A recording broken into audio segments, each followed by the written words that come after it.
Autoamestração.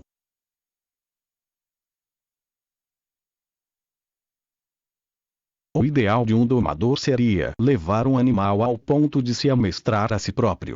Isso ainda não se verificou. Mas com o homem coisas passam-se diferentemente. A partir de determinada fase, ele consegue isso mesmo, pois é muito mais inteligente que a sua domadora. O importante nessa questão é que ele tenha permanentemente diante dos olhos objetivo, recompensa e castigo. Já conhecemos uma variante dessa autoamestração na idealização da mulher através da indústria de cançonetas. No entanto, a melhor possibilidade de autoamestração é facultada pela propaganda. Aí ele não idealiza a mulher por isso lhe proporcionar um prazer masoquista, mas porque essa idealização se converte para ele num problema de sobrevivência. Só as exploradoras têm suficiente tempo e dinheiro para comprar e consumir a sua produção. Para adotar a própria mulher, na sua própria moradia de luxo, com poder de compra, nada mais lhe resta do que criar legiões inteiras de mulheres desejosas de comprarem outras moradias de luxo, para adquirir os seus produtos. Ele começa a rodar num círculo infernal e roda cada vez mais depressa até lhe faltar o ar e outro assumir o seu papel. Não pode desistir e fugir. Os institutos de pesquisa de mercados procuram preferentemente desejos femininos inconscientes, os outros encontram-se satisfeitos há muito tempo, e vendem as suas descobertas por muito dinheiro à indústria de bens de consumo. Esta apressa-se a colmatar as reconhecidas lacunas de mercado, como se as houvesse. Também há quem siga o caminho inverso. Nesse caso, os homens produzem de sua iniciativa um novo artigo e contam que as mulheres venham a gostar dele após a correspondente campanha de publicidade. Encarregam uma agência de despertar o desejo pelo novo produto. Pode não verificar sempre o êxito. Assim, por exemplo, não se conseguiu em país nenhum da Europa vender casas pré-fabricadas em grande escala, seguindo o exemplo norte-americano. De tantos em tantos anos graça entre os homens uma onda de indignação por causa dessa dispendiosa promoção da vontade de comprar da parte das mulheres. O clichê da mulher como vítima de exploração masculina está tão enraizado na consciência deles que, mesmo em presença de uma prova tão inequívoca de como são explorados, continuam cegos. Dizem que a mulher é manobrada pela propaganda, que se abusa da sua ingenuidade e boa-fé, leia-se estupidez, desavergonhadamente, para aumentar as vendas. Seria melhor que esses homens perguntassem a si próprios quem é que está sendo aqui manobrado. Aquele cujos desejos mais secretos são descobertos, acarinhados e satisfeitos ou aquele que, para manter ou conquistar a simpatia do primeiro, tem que descobrir, acarinhar e satisfazer esses desejos? Sempre foi o mais alto objetivo do homem satisfazer os desejos secretos da mulher amada, de os ler nos olhos dela, como ainda hoje se escreve em romances convencionais. Chegamos ao ponto de não haver mais nenhum desejo feminino ignorado e de quase nenhum que não seja possível satisfazer mediante esforço correspondente. Já mal se nota que desse modo, forçosamente, as mulheres tornam-se ainda mais estúpidas e os homens ainda mais inteligentes, que, portanto, vai aumentando a distância que os separa, que o entendimento torna-se cada vez mais impossível. É um princípio fundamental da biologia que a inteligência só se desenvolve em competição. A mulher, porém, está fora de toda e qualquer competição, o conforto demasiado adormece-a e deixa atrofiar seus últimos resíduos dos seus talentos espirituais. Enquanto o homem, devido precisamente às necessidades de conforto femininas, tem de explorar sucessivamente novas fontes de dinheiro e estimular os seus dons inventivos para obter resultados cada vez melhores, a sua mulher, rodeada de luxo crescente, torna-se de dia para dia mais embotada e indiferente. E assim, o conceito de feminilidade, que até agora significa apenas capacidade geradora e venalidade, torna-se cada vez mais uma marca de qualidade para capacidade geradora, venalidade e imbecilidade.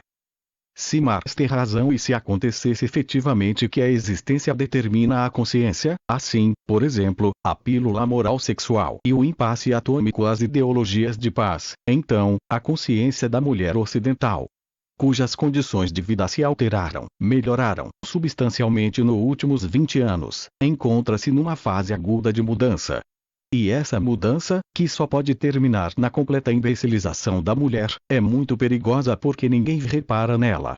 Isto porque, hoje há propaganda, e, portanto, o homem, que impõe a imagem da mulher e não ela própria, resultando daí que, mal alguém exprime qualquer dúvida acerca do elevado valor da mulher, vê-se contrariado por 100 argumentos publicitários convincentes.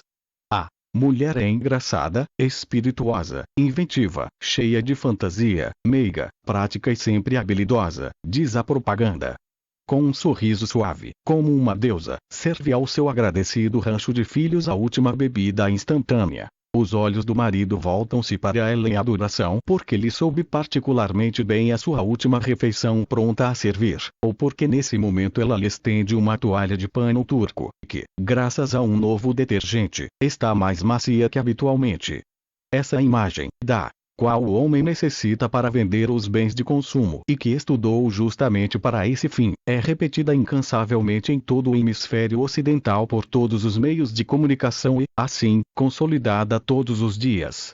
Desse modo, como seria possível as pessoas chegarem à conclusão que as mulheres são, na realidade, estúpidas, destituídas de fantasia e insensíveis? A mulher não o consegue, e o homem não o deve fazer. A mulher é o cliente, o homem é o vendedor. Não se ganha um cliente dizendo-lhe: isto é bom, tem de comprar, disse. Você é importante, porque havia de rodear-se de coisas inferiores? Você merece conforto, conforto que lhe pertence. O homem tem, pois, que elogiar a mulher, independentemente de tudo o resto, até porque precisa dela como cliente. Nota-se que ele aqui usa um truque semelhante ao que a mulher emprega na sua amestração. Só que, infelizmente, ele se volta contra o feiticeiro. Ela elogia-o para que ele trabalhe para ela, ele elogia-a para que ela gaste o dinheiro dele. Quando ele lisonjeia a mulher do seu vizinho e lhe impinge ao mesmo tempo com um novo tapete para a sala, tem de contar com que esse mesmo vizinho, no dia seguinte, convença a sua mulher a comprar uma banheira que se autoaquece. Como haveria ele de pagar o tapete? O homem está preso na ratoeira que ele próprio construiu. Enquanto lá fora torna-se cada vez mais acesa a luta pelo dinheiro, em casa a mulher enche-lhe os ouvidos de disparates e amontoam-se, dia após dia, troços e coisas inúteis, com que ela financia a estupidificação das mulheres dos seus concorrentes. O homem que, no fundo, gosta do que é simples e funcional, vê-se dia a dia embrenhado em floreados e adornos complicados. Na sala, acumulam-se gatos de porcelana, bancos de bar, candelabros e almofadas de seda. No quarto de dormir estão as paredes cobertas de tecido com florinhas. Nos armários há 12 séries diferentes de copos, e quando procura no banheiro um lugar para a máquina de barbear estão as prateleiras cheias de cremes e utensílios de maquilagem de sua mulher, pintada como se fosse uma obra de arte.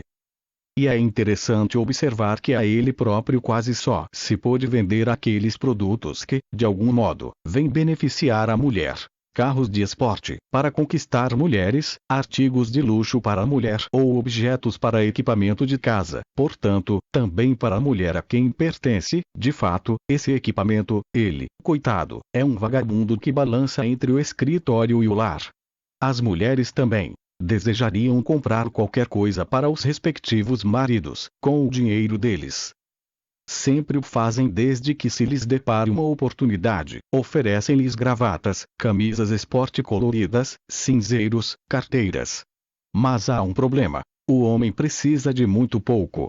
Seu vestuário está padronizado e é, portanto, barato, seu consumo de comidas e bebidas é limitado, até pelo interesse em não afetar sua capacidade de trabalho, e não tem tempo para consumir outros bens, além dos cigarros que fuma enquanto trabalha.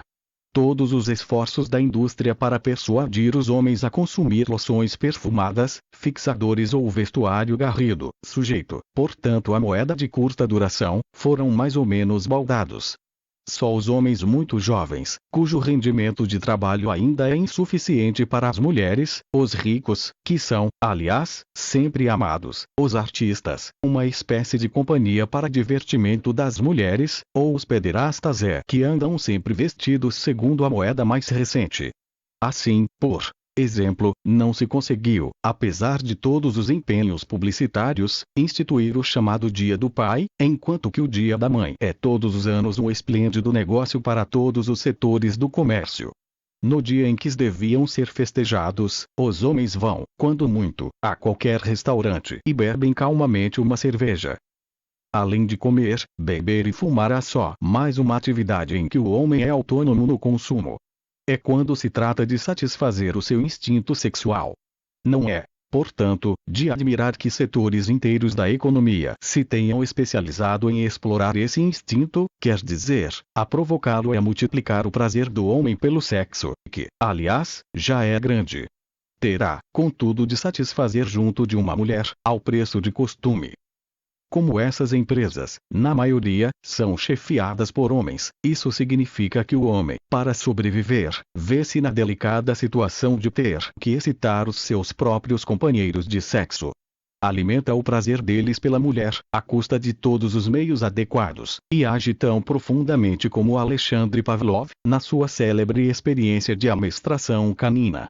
Assim como Pavlov conseguia provocar a secreção de saliva no cão domado não apenas ao mostrar-lhe a comida, mas já quando tocava determinada campainha, assim consegue o homem condicionar a ereção dos seus companheiros de sexo não só na presença da mulher, mas já com a fotografia de um seio meio desnudado, um suspiro num disco ou determinada frase num livro. Por essa razão, é que ele produz tais excitações em série e coloca-as à disposição dos outros homens em troca de dinheiro. Claro que esse mecanismo não vem beneficiar só a indústria de artigos eróticos, como ainda todos os outros ramos da indústria que querem vender alguma coisa ao homem para a mulher. Também se vendem melhor a ele bens de consumo para mulheres, mostrando um atraente seio feminino. Ele compra certo livro, vai a determinado filme ou lê esta ou aquela revista, porque espera daí excitações para o seu instinto sexual, e secundariamente desperta-se o prazer de uma viagem de duas pessoas à volta do mundo, uma casa para fins de semana na montanha ou um novo carro esporte.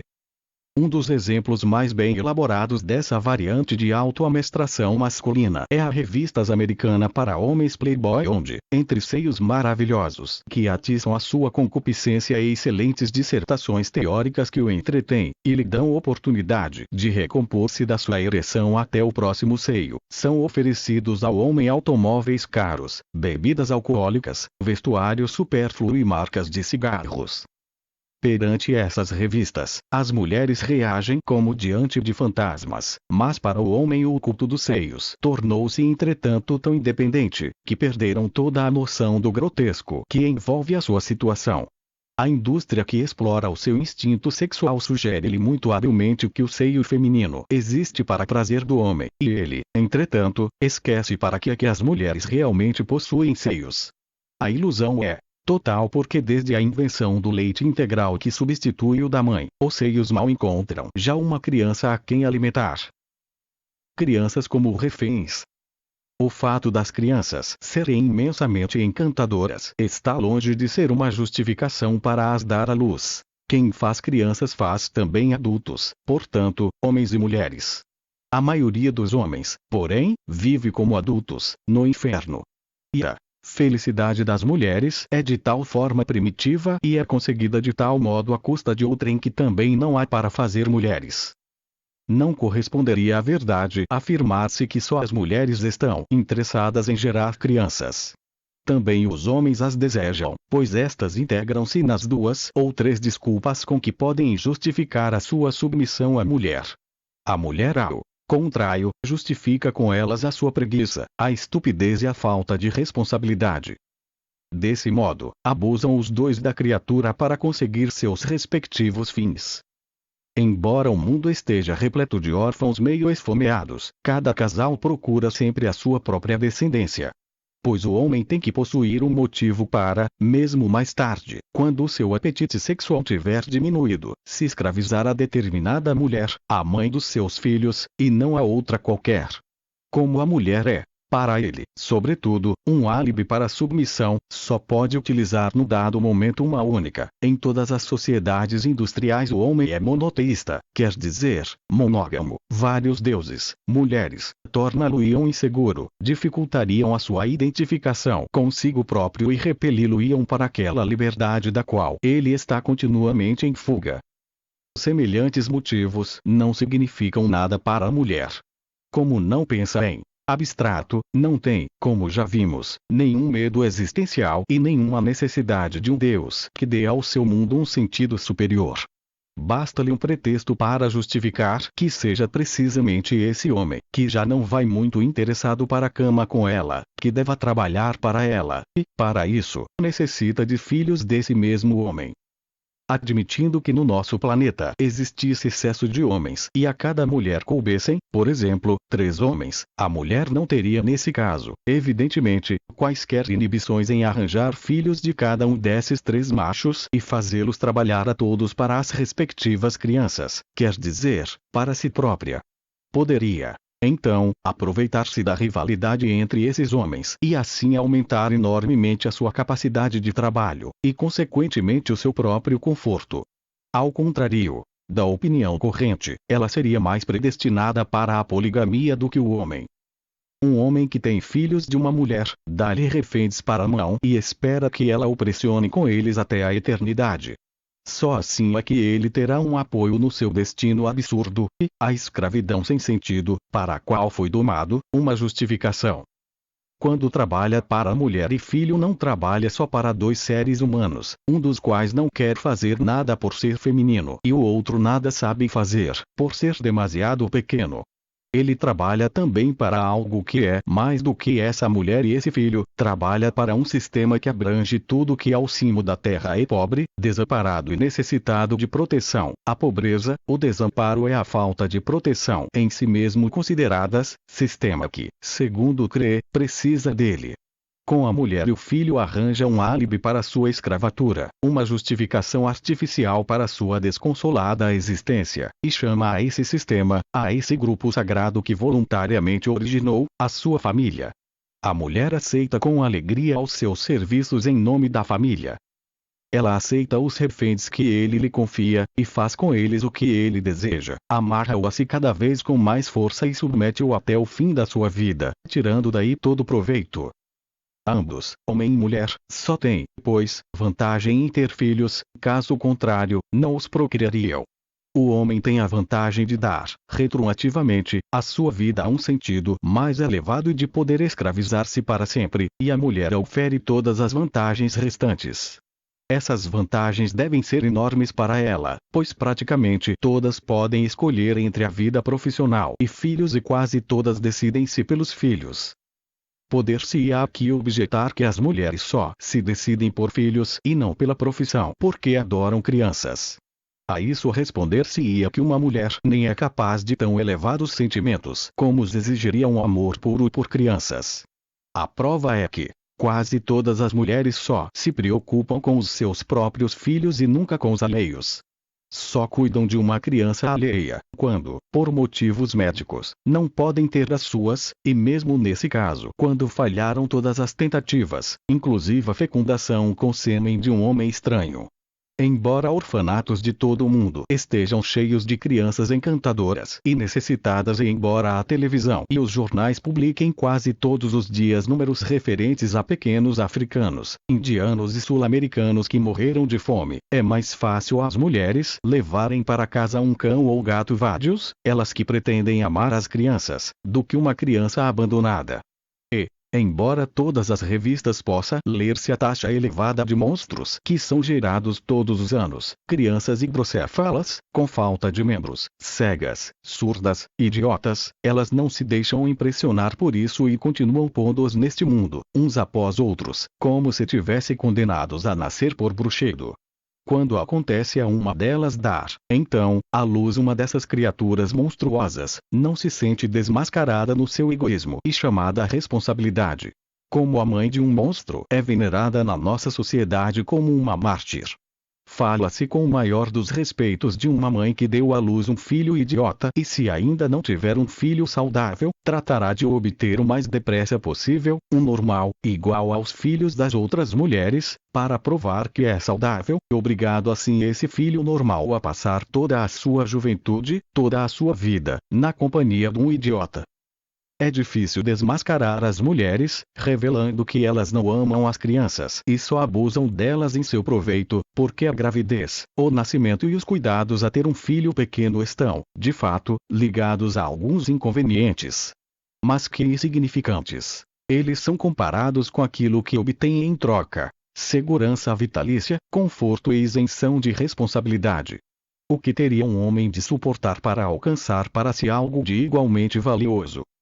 Já começou até a circular entre os homens que uma gravidez não é de longe tão desagradável como parece. Há mulheres que se sentem particularmente bem durante esse período e tornou-se recentemente moda confessá-lo abertamente. Escusam de se incomodar muito com o fato de todas ficarem feias e mal apresentadas, com uma figura maciça, rosto inchado, pele com manchas, cabelo áspero e pernas com varizes. Durante esse tempo não procuram o homem, já tem um, e se ele é obrigado a assistir à transformação da sua mulher borboleta em lagarta só tem que se queixar de si próprio. É o seu filho que ela aguarda, é ele que a desfigurou tanto, que direito teria ele de achá-la pesadona e repugnante. Além disso, ela está precisamente nessa altura a oferecer-lhe a sua juventude. Acerca do processo do parto propriamente dito, graçam ainda boatos atemorizantes, que o homem jamais poderá chegar à conclusão de que a mulher recebe filhos para sua própria vantagem e não para a dele. É certo que a expressão "ela deu-lhe um filho", que aparecia antigamente nos romances, vai desaparecendo lentamente da literatura, mas, na consciência do homem, ela ainda está suficientemente radicada para provocar neles, quando do nascimento da sua descendência, apenas sentimentos de culpa, sentimentos esses em relação à mulher, bem entendido, não ao recém-nascido. Se um homem imaginasse que poderia ganhar uma pequena renda vitalícia graças a uma consulta no dentista que demorasse 6 horas, não o faria. Claro que, de vez em quando, também há partos difíceis, graças à anestesia são consideravelmente menos dolorosos, mas, em geral, o parto não é mais doloroso para uma mulher que uma demorada consulta no dentista. O que os homens sabem através das mulheres acerca do desenrolar do parto são, na maioria, exageros desavergonhados. Os gritos estridentes que, frequentemente, chegam até eles atravessando a porta das salas de parto, explicam-se melhor por falta de orgulho e deficiente autodomínio, ambos foram explicados pormenorizadamente noutro capítulo. Há anos que existe o parto sem dor, em que as mulheres dão à luz os seus filhos depois de um período de preparação, com ginástica e treino próprio, sem anestesia e sem se queixarem. As mulheres fariam bem em combinar umas com as outras se o parto faz ou não faz doer. Enquanto umas contarem isto às outras, aquilo caem em descrédito e prejudicam a causa comum. Claro que a mulher tem mais algumas razões para gerar pequenos seres humanos, além de dar-se ares de desamparo e passar assim os dias com trabalho fácil e sem obedecer a chefes. Ela descobre, por exemplo, um belo dia, que o seu corpo funciona como uma máquina automática na qual basta introduzir algo de modesta aparência para dele sair algo de fantástico. É natural que se entusiasme a experimentar um dia esse jogo maravilhoso. E depois de o ter jogado uma vez, gostaria de o continuar a jogar muitas e muitas vezes, quase sempre bate certo. Precisamente ao cabo de 9 meses vem um ser humano, fica louca de entusiasmo e acha-se magnífica. É evidente que a utilização do autômato é, no fundo, tão natural como um homem partir a cabeça ao outro, caindo este automaticamente, só porque isso é biologicamente possível. Se cada um desses jogos com seu corpo autômato não significasse posteriormente um pequeno incômodo para si, ela seria insaciável. Assim, é forçada a estabelecer uma fronteira. Aquela onde uma criança a mais significaria para ela apenas um aumento do programa de trabalho e não um acréscimo de segurança ou conforto. A fronteira é geralmente muito fácil de estabelecer e é condicionada, principalmente, pelo estágio de automatização do respectivo trabalho doméstico. Em países altamente industrializados, a mulher deseja 2 ou 3 filhos. Para a norte-americana, cujo trabalho doméstico está plenamente automatizado, o ótimo serão 3. A europeia ocidental, a quem faltam ainda alguns aparelhos domésticos, preferirá 2. Raramente se deseja um filho único, e mais que 3 filhos é considerado asocial por causa do barulho e do cheiro da roupa suada. Um filho único não traz vantagens, apenas desvantagens. Uma mulher com um filho único nunca parece tão desamparada ou agrilhoada ao lar como devia ser. E podia também vir a acontecer qualquer coisa a esse filho, talvez até numa idade em que a mulher já não pudesse mais conceber, e deixaria de haver pretexto para levar uma vida mais cômoda que a do seu marido, e ele já não teria pretexto para trabalhar precisamente para ela.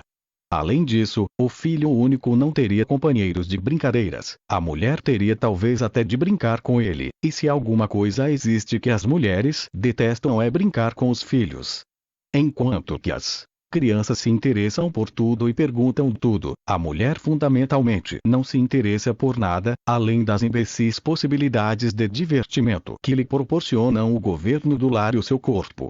Por isso, é manifestamente difícil à mulher, mesmo quando tem a melhor boa vontade, penetrar no mundo fantástico das crianças.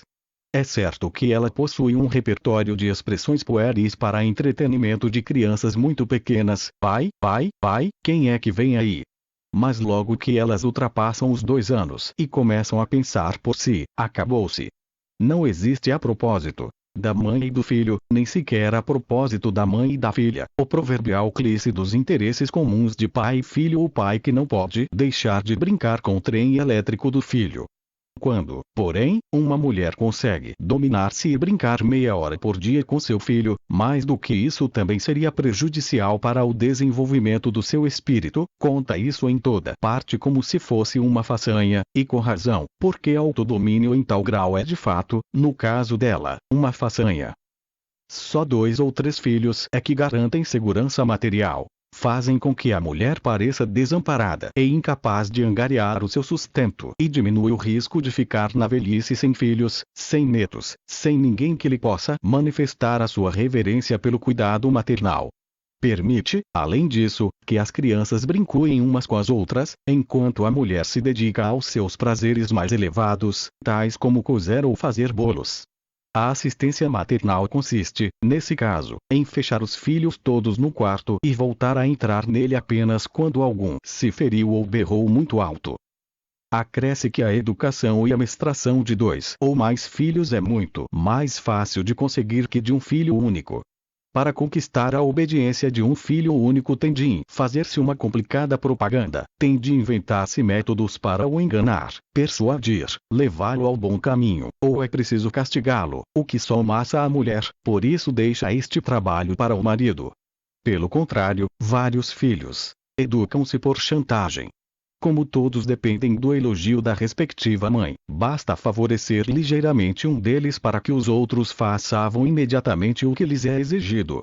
Cada filho vive no medo constante de que a mãe o possa privar do seu amor para o dedicar a outro, e se é certo que esse medo não permite, em regra, que haja simpatia entre irmãos, como se a mulher estivesse interessada nisso. A verdade é que estimula a concorrência e, portanto, o rendimento do trabalho.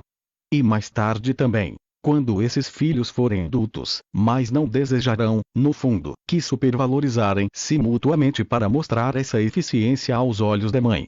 Os filhos satisfazem a sua ambição na profissão, as filhas rivalizam mutuamente na acumulação de bens. E de tempos a tempos juntam-se todos à volta da mãe, que tem isso na conta de demonstração de simpatia e apoda o interesse de uns irmãos pelos outros de sentido de família, para mostrar a ela os seus últimos feitos. Todas essas vantagens, porém, só existem no caso de haver 2 ou 3 filhos. Uma mulher com mais de 3 filhos, hoje em dia, na maioria dos casos, devido a um descuido ou a compromissos religiosos do homem, tem, é certo, durante alguns anos, bastante que fazer, se bem que podendo dividir o tempo à sua vontade, sem responsabilidade pelo sustento de sua vida. De resto, a responsabilidade por crianças é desconhecida da maioria das mulheres, e sem superiores hierárquicos. Mas essa Atividade aumentada dura apenas até o filho mais novo atingir a idade do jardim de infância, e ainda lhe proporciona uma pequena vantagem. Pode estar certa de que o seu marido, enquanto os filhos não forem crescidos, nunca deixará. Sim, porque um homem que abandona uma mulher com 4 ou mais filhos, mesmo que seja simplesmente para não a poder aturar mais, é considerado na nossa sociedade praticamente como um criminoso. Seja como for, quando os filhos atingem a idade escolar ou pré-escolar, termina, mesmo para a mãe de muitos filhos, a maior parte do trabalho da sua vida. De novo, passa a ter tempo, e já agora com mais dinheiro, para gozar a vida. Vai ao cabeleireiro, dispõe jarras, pinta os móveis de cores seguindo as sugestões das revistas femininas e cuida do seu precioso corpo. Na maioria dos países ocidentais o ensino nas escolas dura quase todo dia e nos poucos em eu ainda não existem escolas dessas, estão os homens construindo-as com entusiasmo habitual. A partir das suas investigações, verificam que as crianças não submetidas à influência das respectivas mães durante meio dia, podem desenvolver melhor as suas faculdades intelectuais e por conseguinte serão mais produtivas posteriormente. A utilização prática desse conhecimento, que de forma alguma consideram humilhante, como não conhecem a honra dos homens, não podem ser atingidas dessa maneira, é feita, pois, duplamente, no interesse das mulheres. Os vícios da mulher. Quando a pilha de toalhas engomada se encontra arrumada na respectiva gaveta do armário, quando o assado fica tostado de todos os lados por igual, quando a madeixa cai sobre a testa da maneira desejada, quando o tom rosa do verniz de unhas combina bem com o do batom, quando flutuam ao vento peças de roupas muito bem lavadas, quando se alinham 10 pares de sapatos acabados de engraxar, quando os vidros das janelas estão tão brilhantes que cegam os que passam, quando o marido partiu a horas para o trabalho e os filhos brincam pacificamente ao sol, está finalmente em ordem o mundo da maioria das mulheres. É nessas horas que atingem o auge da sua capacidade de sentir prazer, a sua sensação de felicidade é, então, inexcedível. E para que se mantenham nessa ótima disposição, ainda vão rapidamente fazer um bolo, regar a árvore da borracha em miniatura na janela da sala ou tricotar uma camisola para o filho mais novo. Porque quem não trabalha tem prazeres diferentes de quem trabalha. Uma mulher não se acomoda no sofá a ler o jornal. A sua ociosidade é fundamentalmente diferente daquilo que os homens entendem como tal, e, por isso, é que ela parece a eles tão diligente.